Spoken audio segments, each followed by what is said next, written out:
नमस्कार विद्यार्थियों, आप सभी का हमारे NT technical computer and electronic product YouTube channel पर स्वागत है। आज हम आपको इनपुट डिवाइस में स्कैनर से संबंधित जानकारी प्रदान करेंगे। स्कैनर क्या होता है, स्कैनर के क्या क्या प्रकार होते हैं। यह एक इनपुट डिवाइस है। इसमें हम सूचना एवं डाटा को कंप्यूटर के अंदर सीधे इनपुट कर सकते हैं। इसमें स्कैनर किसी भी किताब, फ़ोटो एवं अन्य डाटा को पढ़कर उसे कंप्यूटर में फ़ोटो के रूप में सेव करता है। इससे हम हार्ड कॉपी को सॉफ्ट कॉपी में परिवर्तित कर देते हैं। स्कैनर के प्रयोग का सबसे बड़ा लाभ यह है कि उसमें यूज़र को सूचना टाइप करने की आवश्यकता नहीं पड़ती है। आप सभी विद्यार्थियों को स्क्रीन पर एक स्कैनर की फ़ोटो दिखाई दे रही होगी। अब हम स्कैनर के प्रकारों पर बात करेंगे कि स्कैनर कितने प्रकार के होते हैं। मुख्य रूप से स्कैनर दो प्रकार के होते हैं। पहला AMICR, दूसरा optical scanner. AMICR magnetic ink character reader. AMICR का पूरा नाम है मैग्नेटिक इंक कैरेक्टर रीडर, अर्थात यह स्कैनर चुंबकीय स्याही से लिखे अक्षरों को पढ़ता है। इसका प्रयोग मुख्यतः बैंकों में किया जाता है। चेक को जांचने के लिए इसका प्रयोग किया जाता है। इसके नाम से ही पता चलता है मैग्नेटिक इंक कैरेक्टर रीडर, यानी कि मैग्नेटिक फ़ॉन्ट में लिखा हुआ कैरेक्टर को यह रीड करता है। आप सभी विद्यार्थियों को स्क्रीन पर मैग्नेटिक इंक कैरेक्टर रीडर की फ़ोटो दिखाई दे रही होगी। अब हम ऑप्टिकल स्कैनर के बारे में जानेंगे। यह स्कैनर एक प्रकाशीय स्कैनर होता है। प्रकाशीय विधि द्वारा फ़ोटोकॉपी तकनीक के आधार पर इसे प्रयोग में लाया जाता है। इस स्कैनर के माध्यम से किसी भी दस्तावेज के सिक्योर पेज को स्कैनर की समतल सतह पर रख दिया जाता है। इसमें लगे लेंस और प्रकाश स्रोत के द्वारा चित्र को फोटो सेंसर बाइनरी कोड में बदलकर कंप्यूटर की मेमोरी तक पहुंचा दिया जाता है, जिसे कंप्यूटर स्क्रीन पर दिखाया जाता है। ऑप्टिकल स्कैनर में हम ऑप्टिकल स्कैनर के 3 प्रकारों को समझेंगे। सबसे पहले OMR स्कैनर, इसके बाद OCR स्कैनर और OBCR या OBR स्कैनर। ऑप्टिकल स्कैनर में सबसे पहले हम OMR स्कैनर को समझेंगे। इसका पूरा नाम ऑप्टिकल मार्क रीडर है।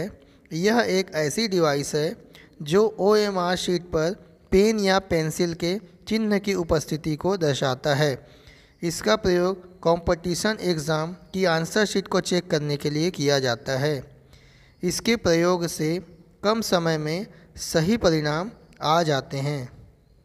आप सभी विद्यार्थियों को स्क्रीन पर OMR शीट दिखाई दे रही होगी और OMR स्कैनर भी आप लोगों को फ़ोटो में दिखाई दे रहा होगा। अब हम OCR स्कैनर के बारे में समझेंगे। इसका इस्तेमाल आमतौर पर स्कैन किए गए दस्तावेज़ों और इमेज में मौजूदा टेक्स्ट को पहचानने के लिए किया जाता है। इसका पूरा नाम ऑप्टिकल कैरेक्टर रीडर है।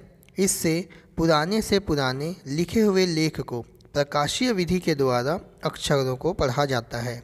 क्योंकि स्कैनर में पुराने से पुराने फ़ॉन्ट विद्यमान होते हैं, इस स्कैनर द्वारा प्राचीन किताबों को कंप्यूटर में इनपुट किया जाता है। यह एक महंगी मशीन होती है। इसका प्रयोग आमतौर पर घरों में नहीं किया जाता है। आप सभी को ऑप्टिकल कैरेक्टर रीडर स्कैनर की फ़ोटो स्क्रीन पर दिखाई दे रही होगी। अब हम ऑप्टिकल बार कोड रीडर के बारे में समझेंगे। इसका पूरा नाम ऑप्टिकल बार कोड रीडर है। यह बार कोड को स्कैन करने का काम करता है, जिससे वस्तु का मूल्य, तारीख, कंपनी का नाम आदि दिखाई देता है। इसे आजकल बहुत से दुकानों में उपयोग किया जाता है। आप सभी को स्क्रीन पर बार कोड रीडर की फ़ोटो दिख रही होगी। बार कोड में ब्लैक और वाइट लाइंस होते हैं। Bar code reader bar code पर एक लेज़र लाइट के समान रोशनी चमकती है जिससे वह स्कैन होता है और कंप्यूटर स्क्रीन पर उस सामग्री का डेटा हमको दिखाई देता है। इनपुट डिवाइस में स्कैनर के अतिरिक्त जॉयस्टिक और ट्रैक बॉल भी इनपुट डिवाइस के उदाहरण हैं जिनका आमतौर पर कंप्यूटर में गेम्स खेलने के लिए उपयोग किया जाता है। मोबाइल पे जो हम लोग टच स्क्रीन यूज़ करते हैं, टच पैनल, वह भी इनपुट डिवाइस का उदाहरण है। जैसा कि हमने थ्योरी में आप लोग को स्कैनर के बारे में पूरी तरह से बताए थे और आज हम आपको प्रैक्टिकली उसके बारे में अच्छे से बताना चाहेंगे। तो स्कैनर दो प्रकार के होते हैं, आपका MICR स्कैनर और एक ऑप्टिकल स्कैनर। तो आज हम आपको ऑप्टिकल स्कैनर के बारे में बताते हैं। तो ये हमारा ऑप्टिकल स्कैनर हो गया, ठीक है। इसमें किसी भी डॉक्यूमेंट्स को, पेज को हम स्कैन कर सकते हैं और इसमें सिर्फ स्कैन ही किया जा सकता है। आजकल और बहुत सारे ऐसे प्रिंटर के साथ स्कैनर आ गए हैं जिसमें क्या है, प्रिंटिंग भी हो जाती है और स्कैन भी होता है। तो ये सिर्फ स्कैनर है, ठीक है, जो कि कैनन कंपनी के स्कैनर है, लाइट T20 लिखा हुआ है। तो इस स्कैनर में हम किसी भी डॉक्यूमेंट्स को स्कैन करेंगे तो सबसे पहले ये हमारा स्कैनर का सोर्स पेज कहलाता है, सतह कहलाता है। इसमें हम कोई भी डॉक्यूमेंट्स को इसके सतह पर इस तरह से रखेंगे। सतह पर रखने के बाद हम लोग इसका कवर पैनल को पैक करेंगे। कवर पैनल को पैक करने के बाद इस स्कैनर में और भी कुछ फंक्शनल बटन्स दिए हुए हैं, जैसे PDF हो गया, ऑटो स्कैन हो गया, कॉपी हो गया, सेंड हो गया। ये सारे फंक्शन दिए हुए हैं। इसके माध्यम से भी हम लोग डायरेक्ट कंप्यूटर में इनपुट कर सकते हैं। अब आइए स्कैनर का यूज़ हम इस तरह से सॉफ्टवेयर के माध्यम से देखते हैं। तो इस तरह से हमने इसमें सतह पर डॉक्यूमेंट्स रख दिया है। अब यहाँ से हम लोग ये कैनो स्कैन शॉर्टकट दिख रहा है, इसमें जैसे हम डबल क्लिक करते हैं, डबल क्लिक करने के बाद इस तरह से हमारा डायलॉग बॉक्स ओपन हो जाएगा। अब इस डायलॉग बॉक्स में यहाँ पर सबसे फर्स्ट दिख रहा है आपका प्रोफाइल। प्रोफाइल में लिखा हुआ है फ़ोटो डिफ़ॉल्ट। तो अगर हम लोग को किसी भी फ़ोटो को स्कैन करना है तो फ़ोटो को सिलेक्ट करेंगे, अन्यथा हम लोग यहाँ पर डॉक्यूमेंट्स को सिलेक्ट कर लेंगे। डॉक्यूमेंट सेलेक्ट करेंगे, हमारा जो भी दस्तावेज डॉक्यूमेंट के रूप में रहेगा वो स्कैन हो जाएगा।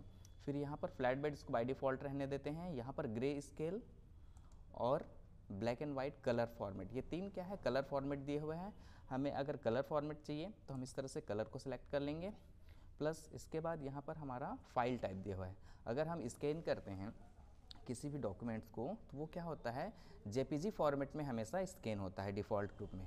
अगर हम यहाँ से चाहेंगे तो इस फाइल को हम लोग चेंज कर सकते हैं, BMP फॉर्मेट हो गया, PNG फॉर्मेट हो गया, TIF फॉर्मेट इसमें कर सकते हैं, लेकिन इसको बाय डिफ़ॉल्ट हम लोग JPG फॉर्मेट में रहने देते हैं। फिर इसके बाद है हमारे यहाँ रिजोल्यूशन है, जिसको DPI कहते हैं, डॉट पर इंच जिसका फुल फॉर्म होता है। ये बाय डिफ़ॉल्ट 300 है, तो इसको 300 ही रख सकते हैं। अगर हमें पिक्सल्स वगैरह क्वालिटीज़ अच्छे से बढ़ानी है तो इसको DPI को हम लोग 600 500 अपने हिसाब से कर सकते हैं। बाकी ब्राइटनेस कॉन्ट्रास्ट को भी एडजस्ट किया जा सकता है। उसके बाद आप यहाँ से स्कैन कर सकते हैं। स्कैन करने के बाद से यहाँ से प्रोसेस होगा। उसके बाद हमारे स्कैनर पे एक लेज़र चलेगी। एक लेज़र चलने के बाद से क्या होगा, डॉक्यूमेंट्स हमारा स्कैन हो रहा है, जो कि हमारे कंप्यूटर में इस तरह से दिखाया जा रहा है। वो पूरी तरह से कंप्लीट होगा। कंप्लीट होने के बाद से यहाँ पर आ गया। अब यहाँ से import all new items now लिखा हुआ है, इसमें अपन क्लिक करेंगे। इस तरह से यहाँ पर अगर हमें कोई फाइल नेम देना चाहते हैं तो फाइल नेम दे देंगे। उसके बाद यहाँ से इंपोर्ट करेंगे। इंपोर्ट करने के बाद जो भी हमारा डॉक्यूमेंट्स है वो कलर फॉर्म में इस तरह से कंप्यूटर में ऑटोमेटिक चले जाता है और उसको हम यहाँ पर सेव कर सकते हैं। तो ये हमारा ऑप्टिकल स्कैनर इस तरह से वर्क करने लगता है। तो इस फाइल हमारे कंप्यूटर में सेव हो जाती है, जो कि फ़ाइल हमने स्कैनर के माध्यम से लिया हुआ था। ये हूबहू कंप्यूटर में इमेज के रूप में सेव हो गया है। इससे सबसे बड़ा लाभ ये होता है कि इसमें टाइम की बहुत बचत होती है। हमें किसी भी डेटा को पुनः टाइप करने की आवश्यकता नहीं पड़ती है। उसमें कंप्यूटर में फ़ोटो सेंस के रूप में वो सेव हो जाता है, जिसे आवश्यकता पड़ने पर हम तुरंत ही रिप्रिंट कर सकते हैं। तो ये हमारा हो गया स्कैनर। अब आपको अगला वीडियो में हम लोग आउटपुट के बारे में पूरी डिटेल, बेसिक से लेकर पूरी डिटेल्स जानकारी प्रदान की जाएगी।